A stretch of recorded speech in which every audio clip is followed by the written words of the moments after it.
Champ here. I'm going to do just a real quick demo with just a couple of wires running through the wire stripper here. Show you how I do it. This is a cheaper wire stripper. Had it for years, works pretty good. No complaints. But some of them are a little fancier where you can run it through, it'll cut both sides of the wire for you, make it real easy. This one's only got a blade on one side. I got a couple little tricks I use to make it work for me. Let's run a couple through here real quick. And you basically pick the hole that matches the wire. See how that one does on our first run here. Let's see. It doesn't look like it quite cut all the way through. I see a little bit of the copper there, but we're going to go in a smaller hole. See if it'll fit there. Now we're talking.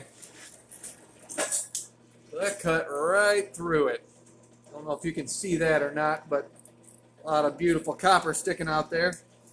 Now here's the trick that I've developed over the years. I've seen people do it many different ways.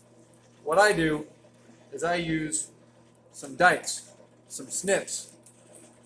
Pliers work, other things will work, but what I like about the dikes is that you've got that nice flat sharp edge and you can lay it right in the edge where you've got your cut. You see how it grabs real nicely. If you don't squeeze too hard, it won't cut.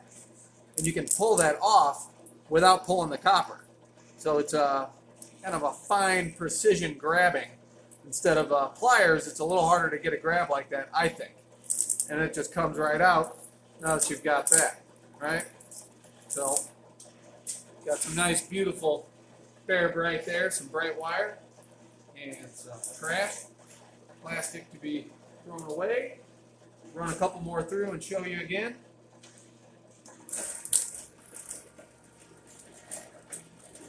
Wire goes through, has a nice solid cut, and of course you can just peel it with your hands and do that as well. Sometimes the cut is not as great as you'd like it to be, and that's when you really need the dikes. I like the dikes because I can grab it no matter how good the cut is, and because every once in a while that wire is going to, at least when it's got multiple threads like that, it's going to want to splinter. And those things are like needles. They'll go right through your gloves. And I find that very irritating to be stabbed by a little copper needle. So instead of grabbing it with my hands, I'll get my dikes on there. Give it a nice little pull. Look at that. Beautiful. Bare bright. Money in the bank. And that's what we're talking about. That's how I like to use my wire stripper. Gold Camp signing off.